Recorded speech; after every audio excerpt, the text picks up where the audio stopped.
the prodigal child, from pain to purpose. In the heart of Nnewi, a bustling town in Igboland known for its industrial spirit, lived Chief Obiekwe, a wealthy man whose name echoed across the eastern lands.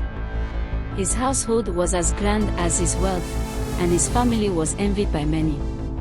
He had 2 sons, the elder, Obina, a dutiful and hardworking man, and the younger, Chibuike, a restless and ambitious soul. From childhood, Chibuike was different. While Obina followed their father into the family trade, learning the intricacies of business and respect for tradition, Chibuike's mind wandered beyond the red earth of Nnewi. He dreamed of distant lands and quick riches. His heart beat for a life of luxury, one that didn't involve the sweat and patience his father often preached about. One evening, as the sun dipped behind the palm trees, casting a golden hue over their compound, Chibuike approached his father. "Papa, I am tired of staying here. I want my share of the inheritance. Let me go and make my own way in the world." The elder sitting with Chief Obiekwe that evening murmured in disbelief. It was unheard of for a son to demand his inheritance while his father still breathed. But Chief Obiekwe, wise and patient, only looked deeply into Chibuike's eyes and sighed. "If this is your wish, my son, so be it. But remember, the river that forgets its source will surely dry up." With that, Chief Obiekwe divided his wealth, giving Chibuike his portion. Without delay, Chibuike gathered his belongings and left Nnewi, his heart pounding with excitement for the unknown. The fall. Chibuike journeyed to Lagos, the city that never slept. He was dazzled by its bright lights, fast cars, and the promise of quick success. With his wealth, he rented a lavish apartment in Victoria Island, bought flashy cars, and surrounded himself with people who praised his generosity. Night after night, he poured his money into parties, women, and ventures that yielded nothing. Months turned into years, and soon, Chibuike's wealth dwindled. The friends who once danced with him vanished. The women who once clung to him now mocked his empty pockets. Debts piled up, and the once proud son of Nnewi was reduced to begging for shelter. One rainy evening, drenched and hungry, Chibuike sat by a gutter in the heart of Lagos, watching life pass him by.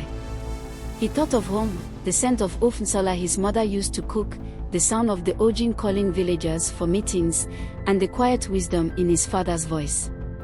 Shame weighed heavily on him, but pain pushed him to reflection. "How did I get here?" he whispered to himself. Chibuike began doing menial jobs just to survive. He cleaned shops, carried loads in the markets, and sometimes went days without food. Yet, in those silent nights, he began to see life differently. The very wealth he once squandered now seemed meaningless without purpose.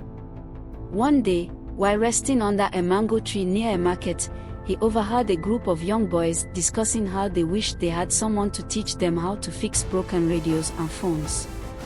Lagos, the hub of commerce, was overflowing with broken electronics, and yet, many didn't know how to repair them.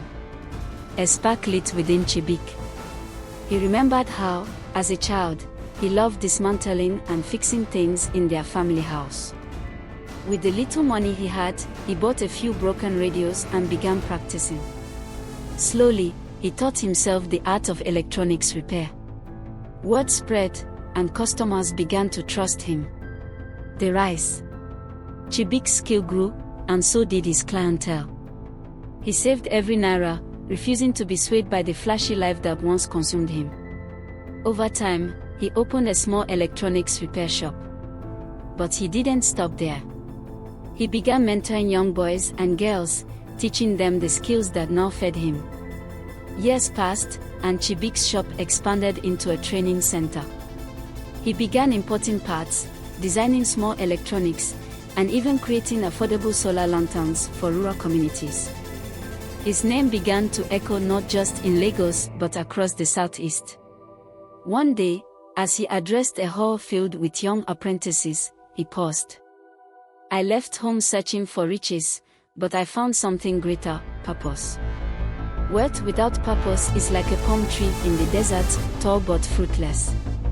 The audience clapped, but within him, a new desire grew to return home. The return. After many years, Chibuike decided to return to Nnewi. His heart was heavy with fear and shame, but stronger was his need to seek forgiveness. He arrived quietly, without the grandeur he once craved. As he walked through the familiar red soil paths, villagers watched in disbelief. Was this the same Chibuike who left in arrogance? He approached his father's compound, kneeling at the gate. "Papa, I have sinned against you and against our people. I am no longer worthy to be called your son." Tears welled in Chief Obiekwe's eyes. Without a word, he lifted his son and embraced him.